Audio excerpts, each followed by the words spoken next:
Pessoal, e o senador Cleitinho, mais uma vez, trouxe à tona aquilo que a esquerda tenta esconder. Veja agora essa denúncia gravíssima envolvendo aí Gleisi Hoffmann. Pessoal, mais uma vez, a casa caiu, mais uma vez, a verdade apareceu, porque eles tentam com narrativas enganar o povo e colocar aí crimes na conta do ex-presidente Jair Bolsonaro, mas o senador Cleitinho mostrou a verdade. E veja agora essa denúncia gravíssima envolvendo aí o povo brasileiro. E eu já te peço que se inscreva no canal e deixe a sua opinião sobre esse vídeo aqui pra gente nos comentários. Pessoal, presta atenção nessa fala da Gleisi Hoffmann. Olha isso aqui.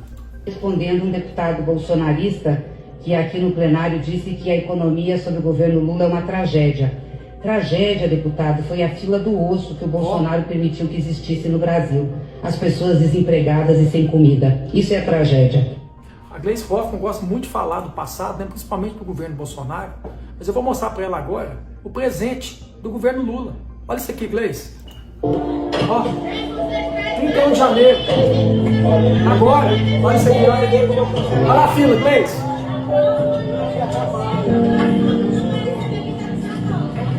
Olha aí, Gleisi, ó. Esse aqui é o presente.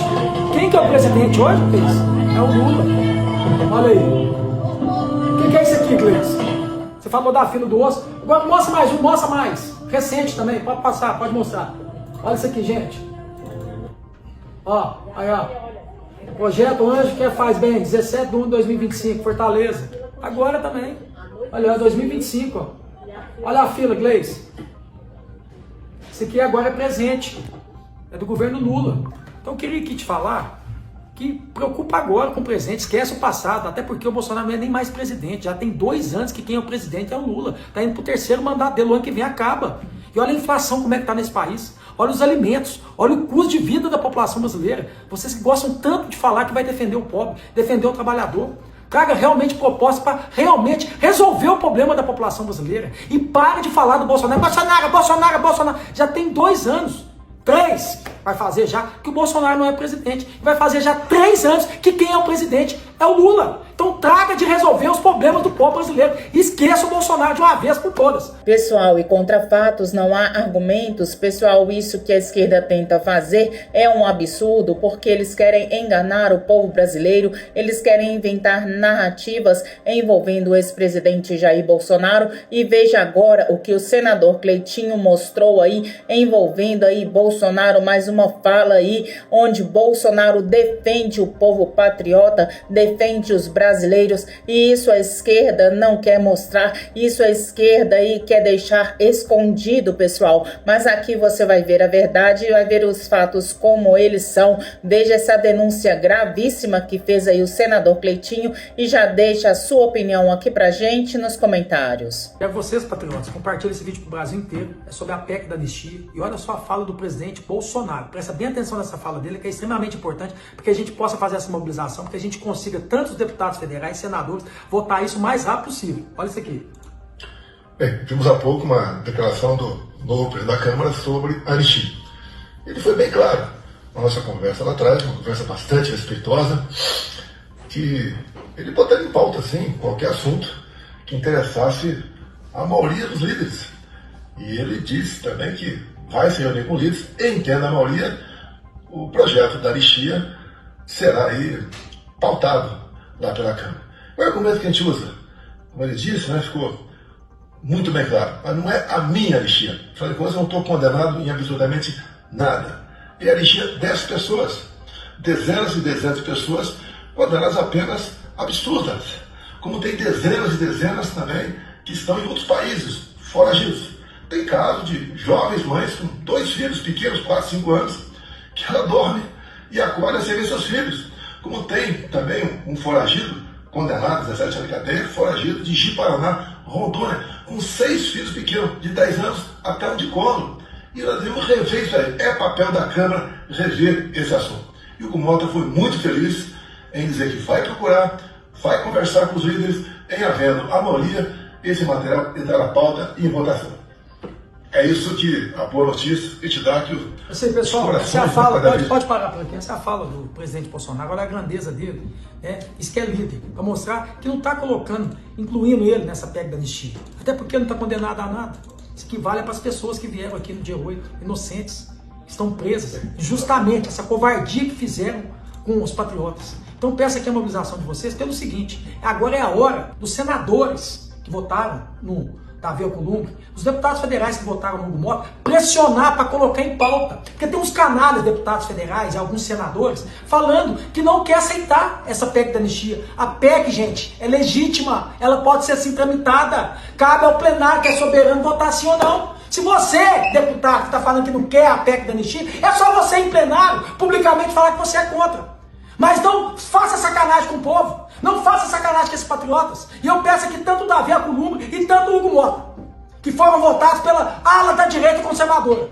Coloque em votação. Sejam democráticos. Não faça como o Lira e como o Pacheco fez. Coloque em votação. Até porque o Bolsonaro já deixou bem claro aqui, ó. Ele não quer entrar nisso, não. Isso aqui é só para os patriotas. Então, para você, deputado federal, senador, que votou tanto no Hugo Mota e no Davi Alcolumbre, é hora de pressionar para que a gente possa fazer justiça nesse país aqui. Estamos aqui na oposição.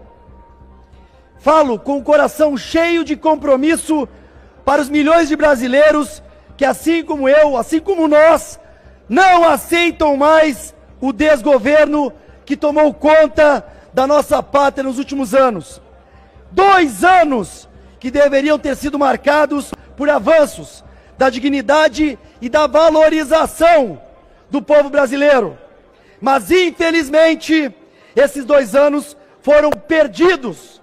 O slogan, acreditem que eles falam isso, desse projeto de poder, união e reconstrução, tão propagado, não passa de uma narrativa. Como dizia o presidente Ronald Reagan, o governo não é a solução para o problema. Esse governo é o problema. O Brasil que vemos hoje está abandonado, imerso em uma crise profunda, e o governo se mostra mais preocupado em silenciar seus opositores do que em solucionar os problemas que atrapalham a população. Essa perseguição política e ideológica, como vimos nos episódios do 8 de janeiro, apenas semeia divisão em nosso país.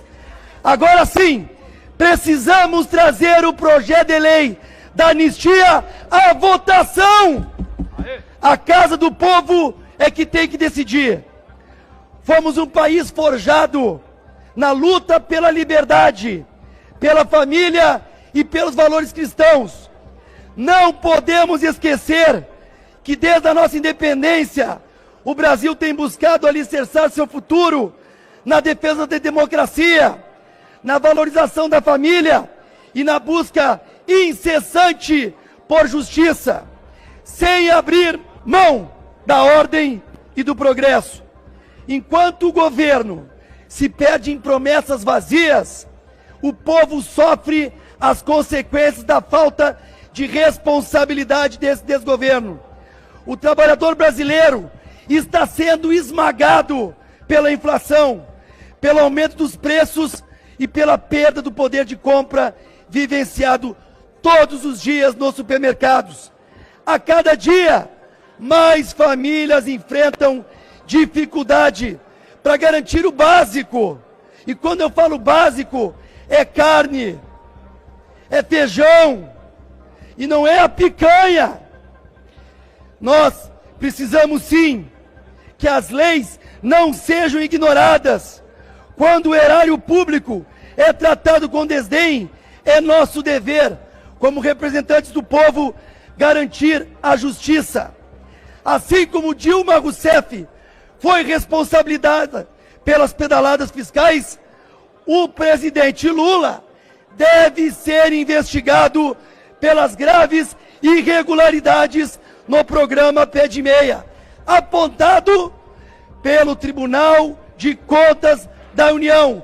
Não somos nós da oposição, é o Tribunal de Contas da União, um órgão de controle e fiscalização. O Brasil não pode continuar sendo governado à margem da lei e da irresponsabilidade.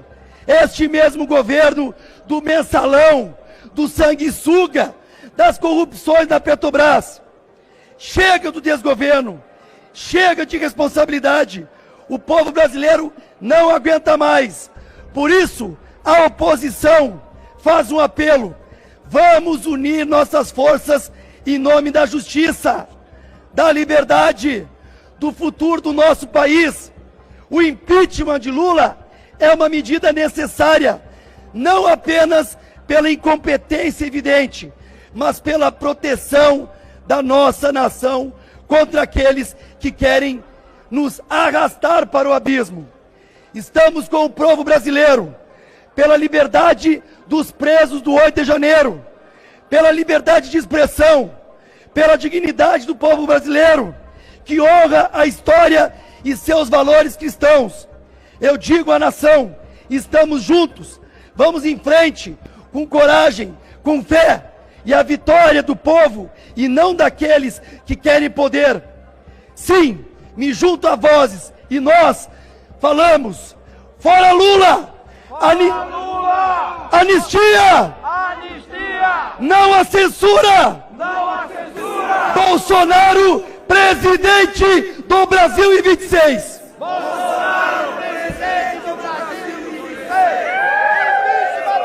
Lula renunciou ao resultado fiscal. A Haddad estava feliz. Preocupado estava eu, sem fazer conta. Anunciaram um déficit de 43 bilhões com pompa e circunstância. O presidente Lula, naquele circo armado lá, resolveu dizer que, abre aspas... Aliás, se não fosse o Rio Grande do Sul, nós teríamos feito superávit, pela primeira vez em muitas décadas. Dizer para o presidente Lula que entre 97 e 2014 o Brasil teve anos de superávit em todos e consecutivos, não tem décadas nenhuma aí. Quem levou o Brasil ao déficit foi a Dilma. Nós demoramos 6 anos para voltar a ter superávit em 2022, que o presidente Lula esqueceu, para eles destruírem as contas públicas em 23 e 24. Essa fala do Lula é uma mistura de crueldade com mentira. Primeiro que o presidente Lula tem que fazer conta. 43 bi de déficit menos 29 da ajuda do Rio Grande do Sul ainda é um déficit de 14 bi na minha calculadora. E crueldade é que Lula não culpou a Rouanet de 17 bi. Lula não culpou o dinheiro que ele bota nos 39 ministérios jogado fora. Ele culpou quem perdeu tudo na enchente pelo déficit das contas públicas. Esse foi o recado que ele entregou. E esta é a crueldade. Não bastasse essa fala destrambelhada, ainda tem um problema terrível na fala do presidente Lula e nas contas públicas. Para conseguir chegar aos 43 bilhões de reais, o governo federal fez um contorcionismo orçamentário digno de uma obra de ficção. Pegou 47 bilhões de reais de despesas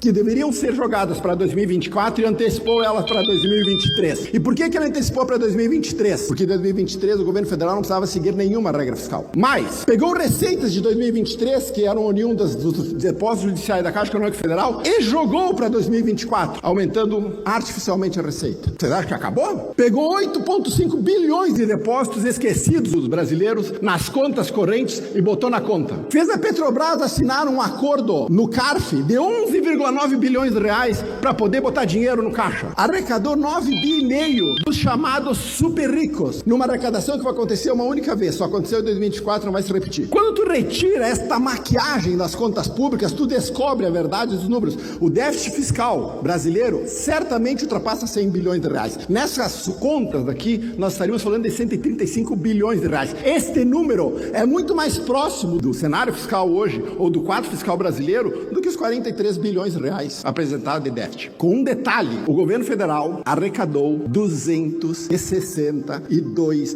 bilhões de reais a mais em impostos em 2024. Eu arrecado, ou eu tungo, ou eu pego do bolso do trabalhador, do bolso do brasileiro, 260 bi a mais de impostos e entrego o déficit de 40 bi e ainda preciso mascarar o número para ele ficar mais baixo. E vocês querem me convencer de que o quadro fiscal brasileiro é tranquilo só para quem não sabe fazer conta? Vocês acham que tá ruim? Piora. Anunciaram endividamento público em 76,1% do PIB. Por uma razão meio estranha, o governo pagou em dezembro 200 bilhões de reais da dívida. Ao invés de se endividar, ele pagou a dívida. Ele baixou o estoque da dívida. Mas como? Do chamado colchão de liquidez. Colchão de liquidez é um dinheiro que é usado para emergência. Uma crise, crise, quando o juro bate 15%, que nem vai acontecer em dezembro, que o governo não conseguia financiar essa dívida, ele usa o colchão de liquidez para poder pagar as contas, para poder continuar solvente. Pois o governo do presidente Lula quebrou o porquinho onde nós guardamos as reservas para poder diminuir a dívida e ter um número um pouquinho mais bonitinho. O presidente Bolsonaro deixou de reserva de liquidez para que a gente possa ter um fiscal tranquilo 1,2 trilhões de reais. Se ele tivesse deixado nos mesmos níveis que Bolsonaro deixou, a dívida pública estaria em 80%, não em 76%. Ou a dívida que Bolsonaro deixou em 71 estaria em 67%. Vocês escolham. O governo do presidente Lula aumentou a dívida pública, se você considerar o que ele está tungando da reserva de liquidez que ele vai ter que repor, R$500 bilhão,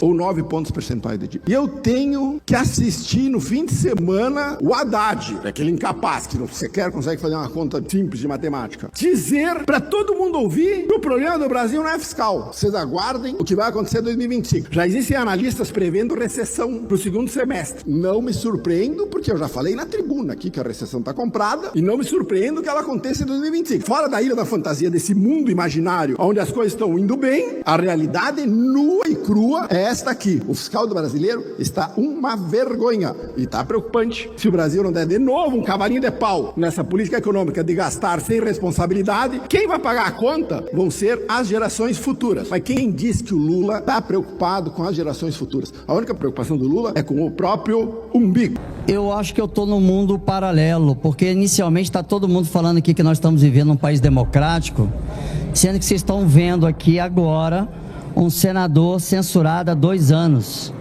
Um senador que, o fato de eu estar aqui agora, eu vou receber uma multa de R$50 mil.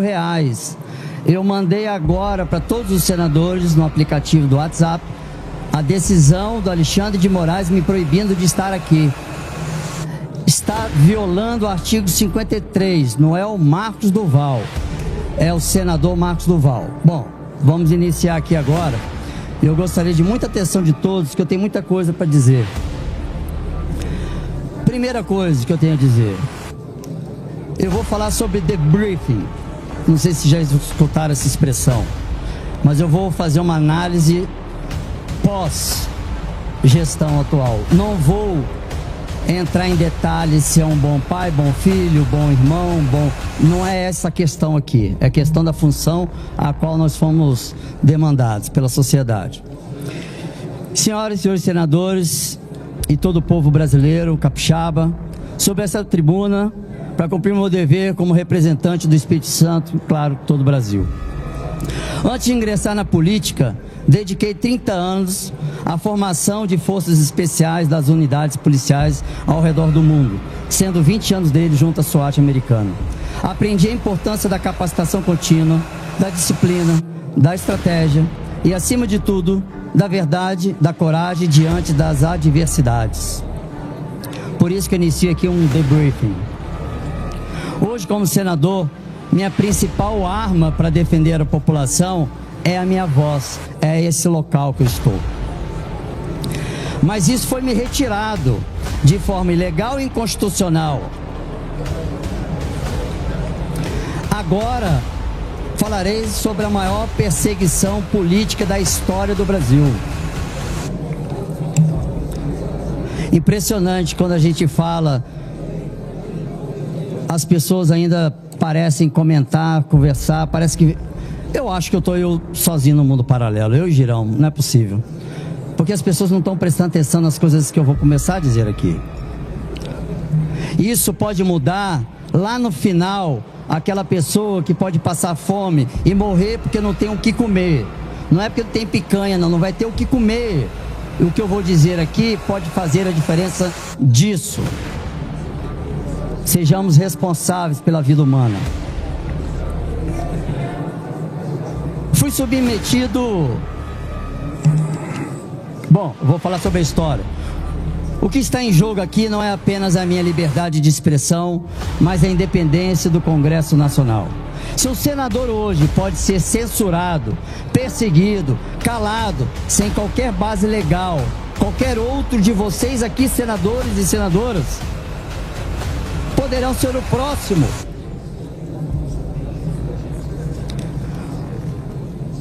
Fui submetido a medidas ilegais e inconstitucionais que ferem direitos garantidos da nossa Constituição, feita aqui. E eu vou citar algumas, que eu, como senador da República, estou ainda em censura há 2 anos.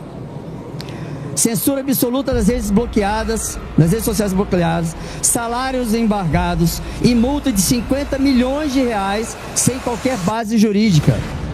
Liberdade de expressão não é liberdade de difamação. Por isso que nós temos que ter cuidado quando falamos sobre as redes sociais. E contra fatos não há argumentos. A esquerda tenta aí com narrativas, com falácias, enganar o povo brasileiro, mas aqui você vai ver sempre a verdade, os fatos como eles são. O senador Cleitinho aí partiu para cima e esses parlamentares defensores aí das pautas conservadoras mostraram a verdade mais uma vez, envolvendo aí a anistia daqueles brasileiros que foram injustiçados e que até hoje estão pagando aí por crimes, supostos crimes aí, segundo aqueles ministros ali do STF julgaram, e isso é um absurdo, pessoal. Vamos ver se agora, com a mudança na Câmara dos Deputados, com a mudança aí na presidência do Senado, se algo vai mudar. Nós precisamos aí apoiar, dar apoio, dar força a esses parlamentares que lutam pelo povo brasileiro, e vamos aguardar aí as cenas dos próximos capítulos para ver aí se realmente essa anistia vai ser votada e o povo será livre, porque esse é o nosso desejo, esse é o desejo de toda a nação, que a injustiça seja desfeita. Pessoal, e eu já te peço aí que se inscreva no canal, que confirme a sua inscrição para continuar sempre atualizado aí sobre as melhores notícias aí a respeito daqueles que defendem a Constituição, que defendem o povo brasileiro. E fique conosco e até o próximo vídeo.